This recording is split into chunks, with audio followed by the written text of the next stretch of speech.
Yo, what's up, fam? It's your boy E.T. I know you're looking for somebody else on that side.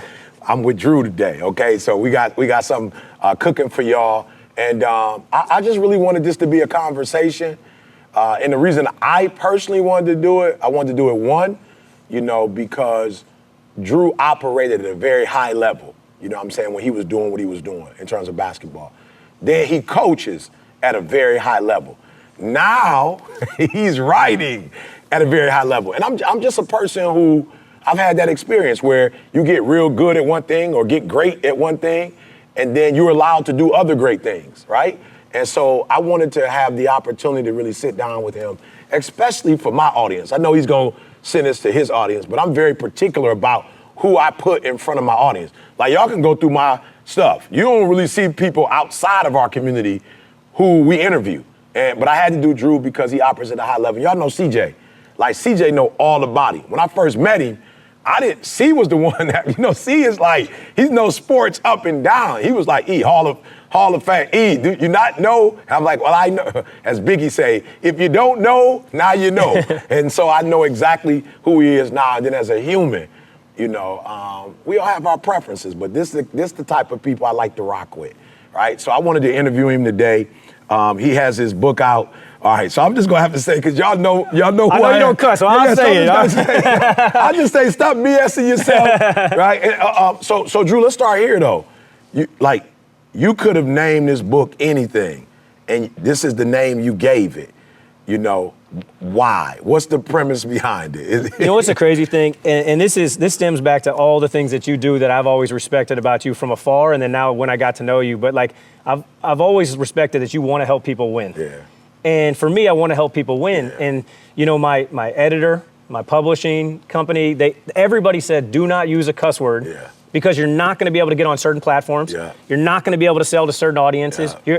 And I said, that's okay. Yeah. I know that the people that read the book are going to be impacted more if I'm keeping it real with them. Yeah. And if they want a book that can keep it real with them, I got to be able to be real with them. Absolutely. And so the thing that I've always loved about you and CJ is you guys are real with your audience. Yeah. And that's what it was for me. Yeah. When I'm helping my NBA athletes get results, the thing that we always start with is how do you eliminate the stuff that is holding you back? Yeah. How do you eliminate the bad habits? How do you eliminate the bad mindset? How do you get over the doubts and insecurities that even the top athletes in the world, face?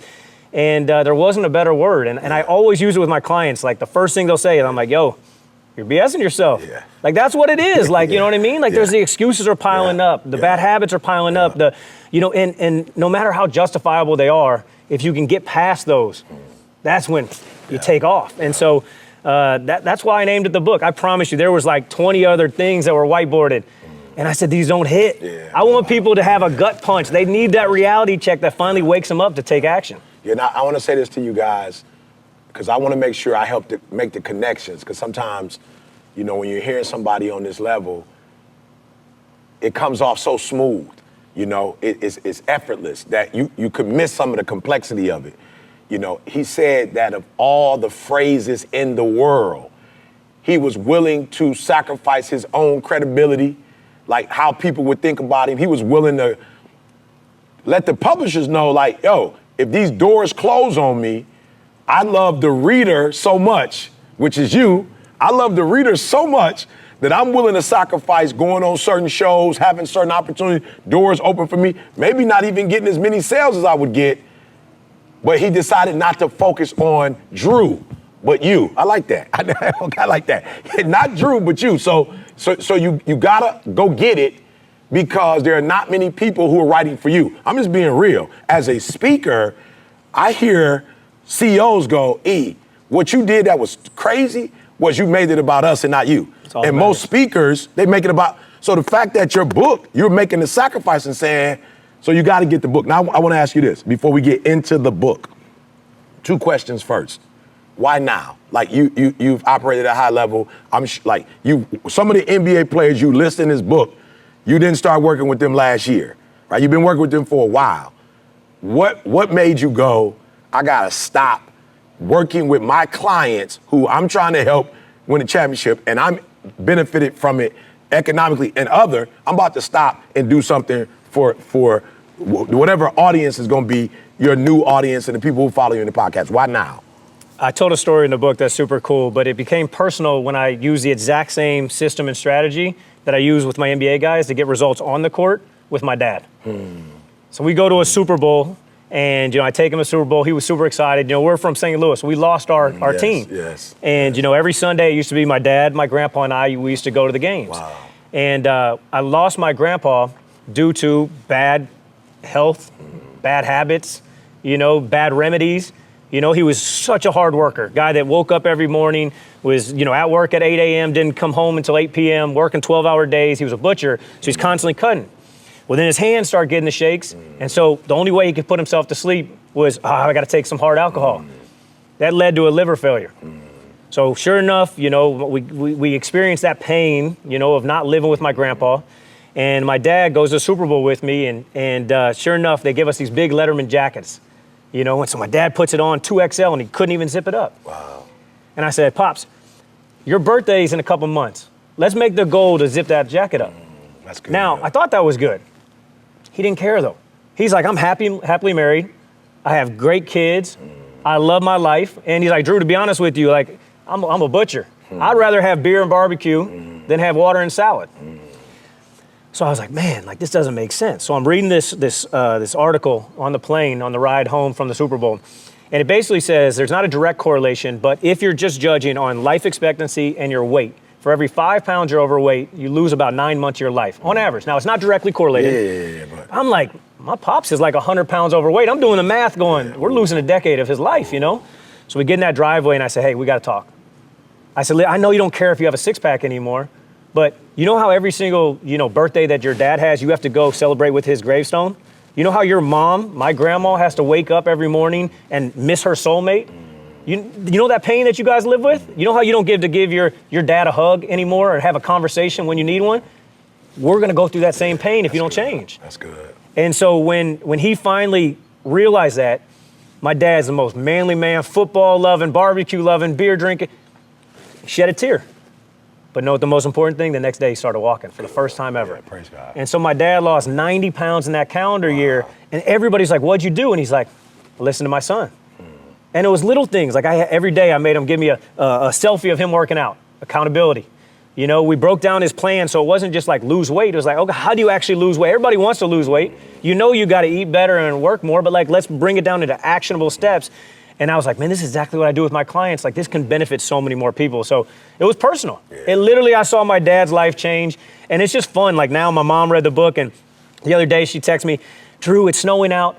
All I wanted to do was roll back to sleep, but I said, I'm not BSing myself. I went and worked out. I'm like, that's what I want. I want people to have that reality check of they stop themselves from doing the bad habits, bad actions, and finally start doing the things they know will benefit their life. Yeah. I don't know if you know this or not, but I'm an educator by trade. Taught K through 12. Then I was at Michigan State for a minute. I know as a professor, that's my role, but there's a saying that says, the professor will come or the teacher will come when the student is ready. Who's the student? Like I know this book ain't for everybody. Even though it's for everybody, you know what I mean? Like everybody not ready. 100%. You know what I'm saying? Like everybody ain't ready. Who is this book for? Like who do a person need to be when they go grab this and go, I'm ready to get in this joker? For whatever reason they ready to get into it. Your guys in the league, before they play, you got them stretch. I've been with you in St. Louis with Jason, with Bill, and I see the stretching, the running back and forth, doing the arm, and then boom, I see them play the game, and I'm like, ooh, a lot of people see them playing the game, but they don't see the student. Yep. Who's the student? I start off the book by saying, if you picked up this book, somewhere deep down, you know that you've been holding yourself back. If you pick up the book and you see the title, and you say, this might be for me, it's for you. And the reason I say that is because we all know that whether it's health, whether it's finances, whether it's relationship, whether it's, just we're settling and we know that we're capable of more, it's for them. Yeah. And the book is outlined in a system. I don't want this to be like an inspirational read where people go, wow, Jason Tatum and Joel, they won championships and MVPs, because that doesn't do anything for them. There's literally like a workbook throughout the book where it says, hey, here's a strategy, now put yours in. Yeah. And so it's like, what is the one change you want to make? Yeah. Identify that one thing. And then let's break it down. What are the 3 things that you're willing to commit to actually take action today to make that change a reality? Break that down. What's a starter step? What's the first thing? Is it laying out your clothes so now you actually walk? You know what I mean? Is it removing all the bad food from the pantry? Is it you going out and finding another source of income so you don't have that pressure at your house? Is it you and your wife having a conversation that you know you've been avoiding, that if you have it, you guys can move forward instead of letting that past hold you back? So it's really for anybody that knows there's somewhere in their life they're settling. Yeah, that's good. So do me a favor. I'm telling you, don't worry about reading that part. We're telling you that part now, so run to the store and get the book. I'm just being real because he said if you pick up the book, you read that, you may have not picked up the book. I'm telling you, listen to me very closely. Y'all know me, bro. I don't co-sign anything. Y'all know that. Y'all know I got integrity. Like this ain't no, I do this for the podcast and you pay me $100. Like this ain't no money being exchanged. This friendship, I'm being real. Like how many people's books have you seen me like go through my stuff last year? How many people's books did I promote? I'm telling you, go get this. Okay, so he just says, again, he just be throwing out stuff. He just throwing out stuff, but he not trying to make it deep. I'm making it deep. He just said his strategies help people who won the NBA championship. You understand that? People who become MVPs.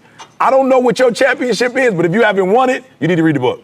If you're not the MVP, you know what I'm saying, in your marriage, your wife ain't going, he ain't the MVP. Then you need to read it. Why? Because you need to be, if your children aren't saying, my dad is the MVP, you need to read it, right? If you need to lose weight, you need to read it. All right, so let's get into the book. I want to say a term, right? And then you tell me, what that term, means. I've never heard it before, microshift.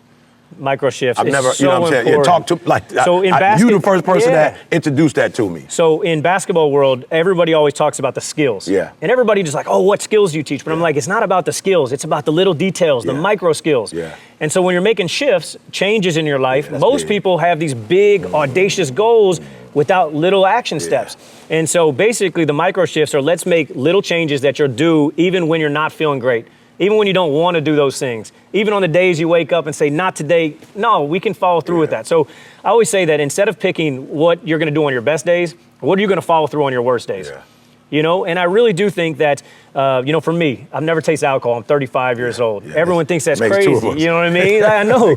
And to be honest with you, like, I've turned down $10,000 for one shot of alcohol, and my clients always try to tempt me, and I'm like, y'all can't break me. 100% is easier than 95%. If you give yourself a little hall pass, you're going to take it. If you say dry January, except for on January 17th, my friend has a birthday party. Once you break it, it's like if you can't keep a promise to yourself, how are you going to trust yourself when it comes down time to actually do the things that you say you're going to do? And so micro shifts are literally breaking down these big audacious goals into small actions that you'll actually follow through with so that you can actually make the changes. And I think that's the other thing people don't realize is it's small wins build up to big, massive success stories. It's not the big jump. It's the little micro shifts that eventually lead you to the life you want to live. So I don't know about injuries, but I think I've heard of like a micro tear or something before.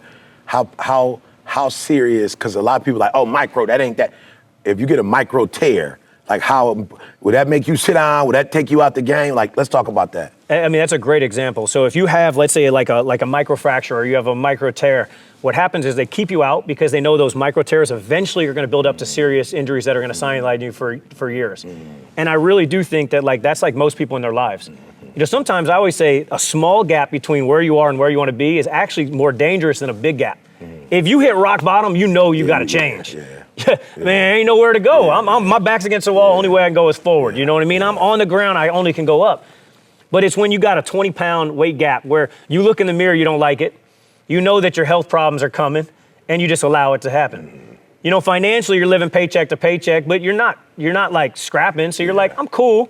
But you know that you're not taking the vacations that you want to take your family on. You know you're not doing that kind of stuff. Professionally, you got a comfortable job, but you don't wake up excited. Most days you just go, you coast, you get through the day, you come home, they say, how was your day at work? That's not how we're supposed to live our life. So that's what it is. It's all about making those changes of, where are you? Where do you want to be? Now, how do we shrink that gap? And there's a cool story in the book about this. It's about Brad Beal. Okay. And you've seen me work with Brad, and Brad's, a good friend of both of ours.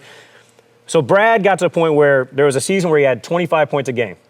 And, they knew that they weren't a contender for the championship with Washington. They were in a rebuilding phase. So Brad comes to the gym and goes, what's next? I've been working with Brad since he was 13 years old. So it's always, every year it's what's next. These are guys that have made hundreds of millions of dollars, but they still are striving for more. And I go, can you average 30 points a game? He goes, bro, the previous year, only James Harden had averaged 30 points a game. He goes, only James did it last year. In his lifetime, only 11 players had done it. I said, well, that's 11 people that give you proof that it can be done. And I said, instead of looking at the 30 points, which seems so big, you average 25. That's 5 points. You can't hit one more three and one more two a game. Oh, well, if you look at it like that, yeah, I can do it. So that's what the micro shift is. It's not looking at, all right, I gotta lose 50 pounds. It's, can you lose a pound a week? Yeah. It's, oh man, I got a down payment that I gotta make that's $10,000 on a car that I want. And you got $2,700. Well, that's $7,300. Well, guess what? That's $20 a week. Yeah. My little niece and nephew, they go out and do a lemonade stand for 1 hour. They can make more than $20. So if you're looking at that $10,000 payment as, I got to get $10,000, it's hard. If you say, I got to make $20 a week, $20 a day, that's easy, you know? Yeah.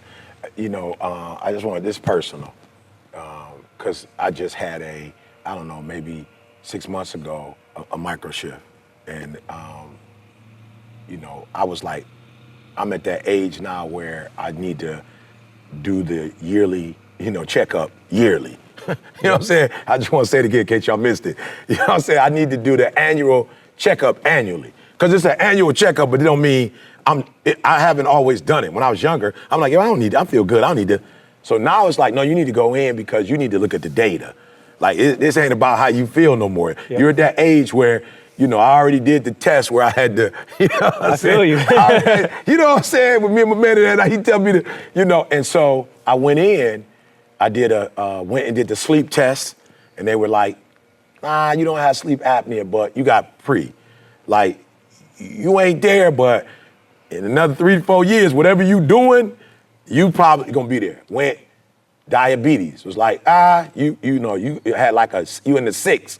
You ain't 7, but you in 6. 7 is close. 7 is close. Yeah. I'm like, man, I went for, the blood pressure boy, and it was like, you straight, but, you ain't necessarily got to get on medication, but if we put you on something, we can put you on a small dose, or you could, and it was like one of those things, it's like, yo, E, you got to start, you're older, and so maybe you can't just cut everything off, but like, you got to go water now. Like, you grown, you don't need pop. Like, you drank enough Kool-Aid coming up. You don't need no more. So it's like, water. Then we'll get to exercise. We're not telling you to run a marathon, but you need an hour a day. Yep. So now to your point, it's like, either when I'm on my mastermind call, that's an hour, I'm on that treadmill for an hour, or I'm in the pool for an hour, and so I'm just telling y'all, you need to get the book because you haven't made those, because you listening right now going, y'all just need to make micro, you do, but you need a model. He heard what he said. 11 other people did it. So if 11 other people can do it, you can do it too. But you got to be around those 11. You got to talk to those 11. You got to figure out, this is going to show you not to go, I need to make the microchips. It's going to show you how to make the microchips. It's going to show you people who had to make the microchips and what they did. And then once you read it, listen to me. I'm just trying to tell y'all, readers, bruh, readers do so much better than people who do not read. All right, so I got one more. But before I go there, give me one other story in here that you like, y'all, when y'all pick up the book, don't stop till you get here. Like, yep, you got to get through the intro. Yep. First chapter, I'm trying to break it down for y'all. But the 9th mile, our thing is, if you can get to the 9th mile, then you can get to the 23rd mile. If you can get to the 9th mile. And then once you get to the 9th mile, most of the people that's running with you that ain't serious, they fall off at the 9th mile. In this book, there's a 9th mile. There's a chapter where it's like, here go that, I'm warming you up, we stretching, we do all that. But when we get to this chapter, this is where it's the money ball. Yep. What's the money ball chapter? Yeah, to me, it's what I call mama mentality. Kobe had his Mamba mentality, which meant the constant quest to become one's best self, which I love. I was fortunate to work with Kobe and got to pick his brain and experience that passion and that, tenacity that he had. But mama mentality is something that, I always relate to a great parent, where they'll do anything and everything. So you said mama. Mama mentality. Okay. Mama mentality. So okay. They'll do anything for their kid. Like, if you think about a great parent, they wake up, if they don't feel good, it's not like, all right, kids, dress yourself, feed yourself. No, they got to be there for their parent, for their kids. My mom, there's a personal story. We run an orphanage in Haiti. And my little sister Lulu was one of the many kids that we had hosted while they, got, basically we'd bring them to the hospitals, they would get their care taken, we'd bring them back to their families. When we brought her back down to Haiti, they were like, we don't have the resources to keep her alive. My mom said, okay, I'm going back down. Boom, she flew back down there, kind of had to fix some paperwork up real quick, and got her back in. Yeah. And at the time, they told her, like, your life expectancy she might not see her first birthday. She's definitely not going to see her second. So we were like, we don't even need to adopt her. Mom's like, I don't care. I'm going to pour my heart and soul and give that baby the best love that she can while she's living. My little sister's 18. Wow. And it's all because my mom had that love, that foundation. That mama mentality. And I always say that, like, the great athletes have it factor. You think about, like, Tiger when he's down, you're like, he's going to come back and win when he was in his prime. You think about, Floyd Mayweather. You didn't even want to watch his boxing matches because you're like, he's going to win. Yeah. Like, he's going to win. He's not going to get hit. Yeah.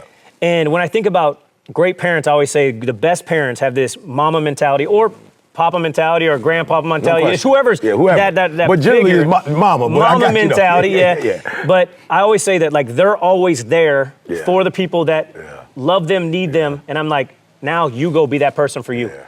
Because when I get in the room with people, I always say, like, what would you do if somebody that you absolutely love needed you?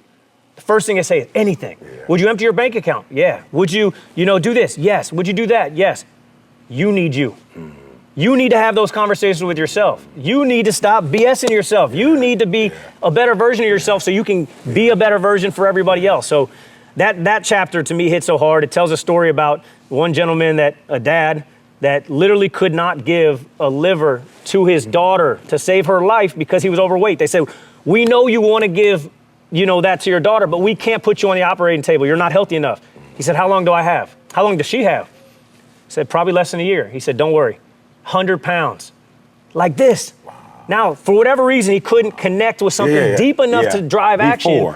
And that's what this book does. It takes you through an audit where you audit all the things that are going on in your life. And then after that, it gives you the strategies to systemize it so that now you have an action plan. Because that's what I think most people are lacking. Yeah. It's not the want, it's not the desire, and it's definitely not the information. Yeah. Because I've read some books where I go, man, this book is awesome. Yeah. I set it down, I don't apply anything. Yeah. So that's why, like, in the book, they have to fill out stuff. Because I'm like, when you leave, you have the blueprint. Now, the only thing left is, like, you actually have to do it. No question. And I'll just be honest, in my personal career, I'll never forget Tony Knuckles.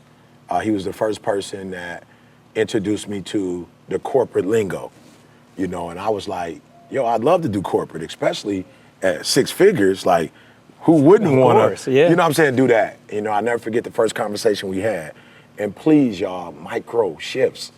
It's crazy because I went to Quicken Loans, my boy Jeff, I called him Schmitty. He brought me there 2 days, 4 one day, 4 the next day, because they couldn't have people off the line. So it's like, I can only do so many staff members at a time. So I was like, cool, 4. Tony saw me on the 8th speech and was like, yo, you got something, but what you have right now, you can't go to corporate with that. But you have something. And so I was like, okay, well then how do I do it? He was like, I'm gonna train you. And he literally walked me through all of the action items, like you're saying. And to this day, I'm doing corporate because somebody gave me the blueprint. Yep. And look, y'all, what Tony had to pay to get the blueprint, what Drew had to pay to get the blueprint is not what you're gonna have to pay to get, I don't see it on here. $20. You only gotta pay $20 to get all of this knowledge, all this information, who he had to become to get to where he was in college basketball, who he had to become to be the human that he is, who he had to become to be the coach and the trainer that he is, who he had to become to be the writer that he is. You get it for $20. $20. So I got one last. I was gonna say, the other thing people don't understand, like, I get no money from the book. Yeah. Like, I'll have friends, I'll be like, yo, I just bought a book, like, putting money in your pocket. I'm like, you're putting money in the publisher's pocket. Like, the reason I'm out here hustling, the reason we're out here, like, right next to the drizzling rain is because I actually want to help people. Yep. And my publisher was so surprised when I said, I'm keeping the title because that's going to help more people. Absolutely. Been pouring money into all these different things, flying myself all over, and I'm like, just to help people. And they're like, why are you doing this on all your nickel and dime? Like, and I'm like, because I want to get the word out to people. Like, I cannot wait 6 to 9 months from now where people start sending me the testimonials of Man, this changed this. This changed that. I mean, that's what I can't wait for. Yeah, well, one of them going to be my son. I'm going up straight upstairs. He's in a transition, lived in Marino Del Rey, and just came to the conclusion, like, Dad, it's time for me to get a property. So instead of me renting, I need to get a property. So it's like, all right, bet. So he's been home, and of course he like, man, I hate I came home because I'm on some professional. I'm treating him like one of my clients. We're on some professional. I'm like, okay, you're gonna be here for 8-9 months. And so this is going to him, and I'll have him write out what he got from me. He's definitely a reader.